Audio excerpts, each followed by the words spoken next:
ఇదంతా paid artist లాట BRS వాళ్ళు పెట్టిన పెయిడ్ ఆర్టిస్ట్ లాట ప్రజలు అంటున్నారు. సరే మేమంటే పెయిడ్ ఆర్టిస్ట్ మేము పార్టీకి సంబంధించి మాట్లాడుతున్నారేమో ఒకసారి తిట్టేటోళ్ళు కూడా పెయిడ్ ఆర్టిస్ట్ లాట కదా. అంతమంది ఉంటారా ఒకసారి అందుకనే అంటున్నా కదా లైవ్ గా పోదాం, ర్యాండమ్ గా అడుగుదాం, ర్యాండమ్ గా లైవ్ కెమెరాలతో పోదాం, రేవంత్ రెడ్డి పరిపాలన ఎట్లా ఉంది అని చెప్పేసి అడుగుదాం. మరి అప్రిషియేట్ చేస్తారా, బూతులు స్టార్ట్ పెడతారా అనేది మీకే తెలుస్తుంది.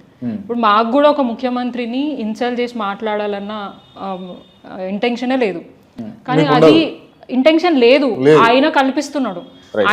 మీరు ముఖ్యమంత్రిని ఇంటెన్షనల్ గా తిట్టాలనుకోరు, తిట్టరు. మీరు మేయర్ గారిని ఇంటెన్షనల్ గా తిట్టాలనుకోరు, తిట్టరు కదా.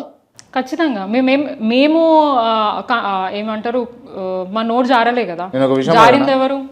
నేను ఒక విషయం అడగల, మీలో ఉన్నటువంటి బీఆర్ఎస్ కార్పొరేటర్లే రావే పోవే అని అనొచ్చా ఒక మేయర్ని పట్టుకొని? అంటే ఒక సభలో అట్లా మాట్లాడొద్దు, అట్లా మాట్లాడే మేయర్ గారు కూడా ఆ చైర్లో కూర్చున్నప్పుడు ఆమె హుందాతనాన్ని చూపించాలి.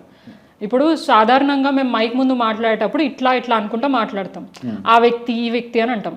ఇట్లా ఇది చూపించడంలో తప్పు లేదు కదా, ఫింగర్ చూపించడంలో తప్పు లేదు. కానీ మేయర్ గారు ఏ ఫింగర్ చూపించారు?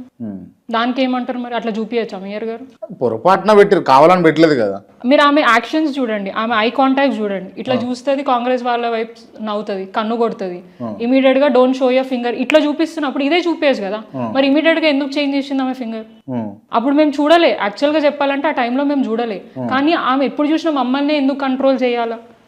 అక్కడ కాంగ్రెస్ నాయకులు, కాంగ్రెస్ కార్పొరేటర్లు మా మీద అరుస్తున్నా, ఇప్పుడు ఏమని అంటే ఒక వ్యక్తి మాట్లాడేటప్పుడు ఇంకో వ్యక్తి మాట్లాడొద్దని అంటారు. మొన్న జరిగిన కౌన్సిలే కానివ్వండి, దానికి ముందు జరిగిన కౌన్సిలే కానివ్వండి, మీరు చూసుకోండి, మేము మాట్లాడడం స్టార్ట్ పెడితే చాలు వాళ్ళు కమెంట్స్ చేయడం, లేదంటే డిస్టర్బ్ చేయడం. మీరు చేసుకున్నటువంటి మేయరే కదా ఆమె కూడా.